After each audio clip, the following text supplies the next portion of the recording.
Hai, Assalamualaikum warahmatullahi wabarakatuh. Jumpa kembali di File 21. Dalam kehidupan sehari-hari kita, itu sering menemukan sebuah fakta bahwa orang-orang yang tidak bersekolah atau jenjang pendidikannya rendah atau tidak terlalu tinggi, sering dikatakan orang bodoh. But it's not. Justru kebanyakan dari mereka sejatinya adalah orang pintar. Tidak bodoh. Secara akademis mungkin orang akan mengatakannya bodoh, tetapi jika bicara non-akademis, mereka ternyata lebih pintar. Bahkan ada di antaranya yang termasuk kategori genius, meski tidak bergelar akademis. Banyak contohnya. Di Indonesia umpamanya, Susi Pujiastuti, mantan menteri yang juga pengusaha sukses, walau dia hanya berpendidikan SMP, yang kemudian dia mengikuti ujian persamaan setingkat SMA. Lalu ada lagi Bob Sadino, pengusaha sukses yang pemikirannya itu banyak menginspirasi orang. Contoh lainnya ada Malik, mantan Menteri Luar Negeri di era Orde Baru. Dan masih banyak lagi lah. Untuk tokoh dunia, banyak juga yang tidak bergelar pendidikan tinggi. William Shakespeare contohnya, seorang penyair, penulis naskah, dan aktor dari Inggris. Dia tidak memiliki pendidikan formal di luar tata bahasa. Dia dikenal secara luas sebagai penulis terbesar dan terpopuler sepanjang masa. Lalu ada lagi Walt Disney, siapa yang tidak kenal dia? Seorang kartunis, produser film, penulis skenario. Dia memiliki pendidikan formal yang hanya setingkat SMP, kelas 8. Tapi karena tidak ada yang mempekerjakannya, dia memutuskan untuk membuka perusahaan komersilnya sendiri, seperti yang kita kenal sekarang, Walt Disney. Dan masih banyak lain lah, contoh-contohnya. Thomas Alva Edison, Henry Ford, kemudian George Washington, dan seterusnya. Pertanyaannya, kenapa mereka bisa sukses? Saya coba uraikan di sini. Tapi ini hanya pendapat saya ya. Boleh jadi mungkin berbeda dengan Anda. Yuk kita bahas. Dalam kehidupan nyata, seseorang yang kurang pintar secara akademis malah kadang dibilang orang bodoh, padahal kenyataannya bisa lebih sukses ketimbang yang dianggap lebih pandai. Contohnya begini, apakah Anda punya seorang teman pada waktu Anda sekolah dulu tidak pernah punya peringkat tinggi, bahkan sering bolos, bandel, tapi sekarang dia jadi bos? Atau bahkan ada seorang yang drop out pun kadang-kadang karirnya lebih moncer. Saya sering mendapati teman-teman saya yang dulu tidak pernah diperhitungkan secara akademis, malah sekarang mempunyai capaian karir yang gemilang. Kadang saya merasa malu juga dengan mereka.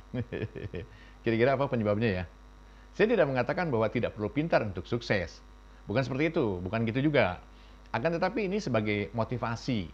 Mereka yang tidak terlalu pintar saja bisa sukses. Kenapa Anda tidak? Sampai di sini ada sebuah pertanyaan. Apakah Anda bagian dari orang-orang pintar? Hati-hati, karena merasa pintar itu bisa menimbulkan akibat buruk. Kita balik lagi ke topik. Kalau bicara masalah keberuntungan semata, sepertinya kurang tepat. Karena keberuntungan itu bila tidak siap Andanya untuk merespon dengan cepat dan tepat, juga tidak menjamin sebuah kesuksesan. Begini saja contohnya. Tiba-tiba kita misalnya umpamanya nih, mendapatkan keberuntungan dipercaya menjadi direktur sebuah perusahaan. Karena secara tidak sengaja kita menolong pemilik perusahaan tersebut. Nah, bila Anda tidak siap atau tidak mampu, maka dalam hitungan hari saja, perusahaan itu bisa hancur. Lalu kenapa bisa begitu ya? Saya akan coba mengajukan beberapa poin yang menjadi penyebab ketika orang yang berpendidikan rendah bisa lebih sukses. Yang pertama, tidak terlalu banyak mikir. Simple saja mereka berpikirnya. Kadang-kadang orang yang terlalu pintar, dia akan banyak sekali pertimbangan di otaknya atau di kepalanya. Namun sayangnya, karena terlalu banyak pertimbangan di kepalanya, mengakibatkan kerugian bagi dirinya. Saya masih ingat dengan kata-kata Hermawan Kertajaya yang menceritakan pesan ayahnya bahwa dia tidak perlu terlalu pintar untuk mengambil keputusan, karena justru membuat dia kesulitan untuk mengambil keputusan. Mulai dari membuang-buang waktu, membesar-besarkan keraguan, dan akhirnya tidak melakukan apapun. Orang yang tidak terlalu pintar akan berpikir sedikit dan lebih cenderung segera bertindak. Dan ini justru lebih bagus ketimbang banyak pertimbangan namun tidak melakukan apa-apa. Karena terlalu banyak pertimbangan, banyak memikirkan resiko A, B, C, dan seterusnya. Akhirnya dia nggak mulai-mulai dan usahanya stuck. Ada perbedaan antara nggak terlalu pintar dan sedikit pertimbangan yang memungkinkan lebih cepat bertindak.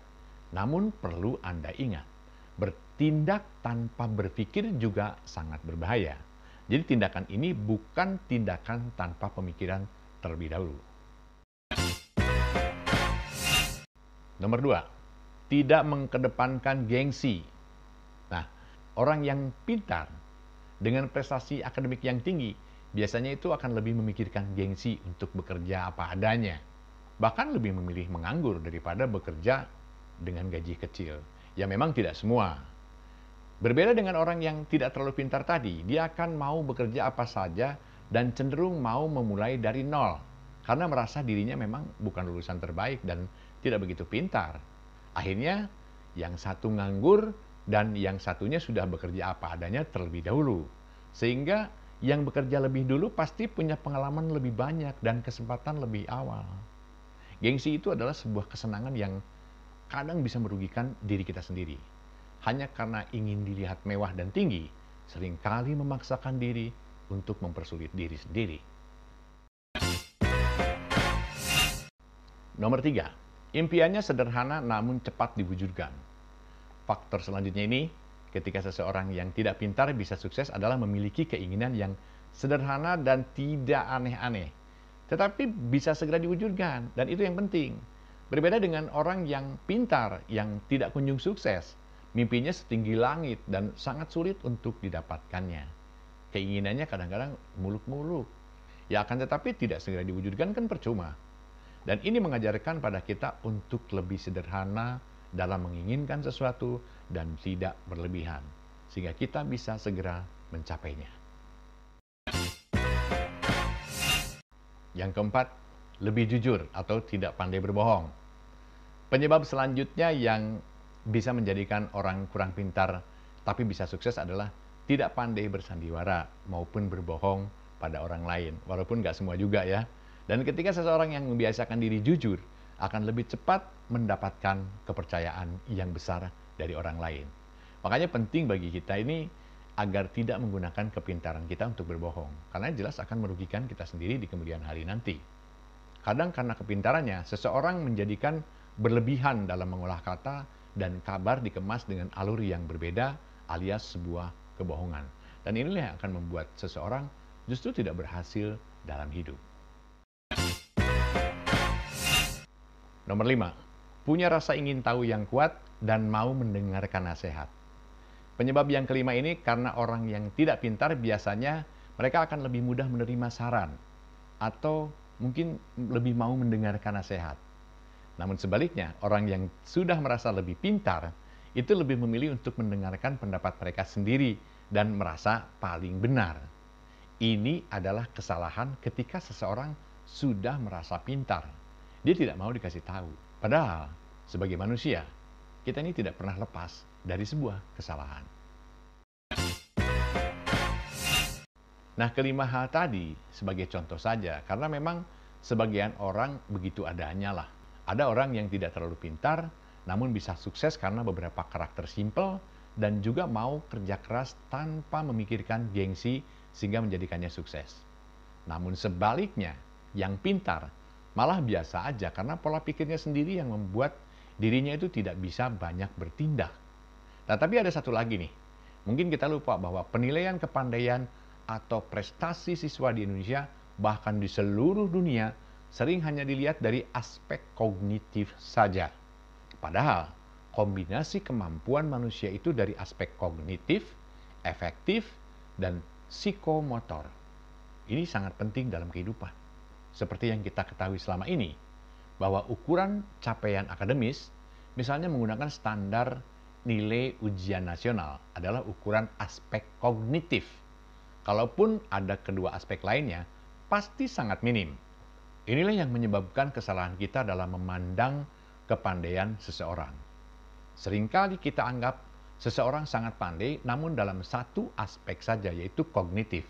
Namun kedua aspek lainnya sangat lemah. Mungkin saja, boleh jadi, seseorang yang kita anggap bodoh ternyata sangat cakap dalam aspek efektif dan psikomotor. Jadi dengan kemampuan kognitif yang hanya biasa-biasa saja, dia mampu merespon kesempatan secara lebih baik dibanding dengan orang yang kita anggap pintar.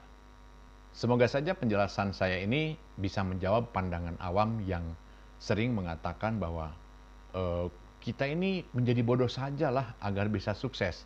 Ya, tapi tidak begitu juga. Jadilah lebih pintar dan juga lebih sukses. Karena yang kita anggap bodoh bisa jadi ternyata dia lebih pintar dan seimbang dalam aspek kehidupan atau kecakapan hidup. Sekian dari saya, semoga bermanfaat buat Anda semua. Assalamualaikum warahmatullahi wabarakatuh. Bye.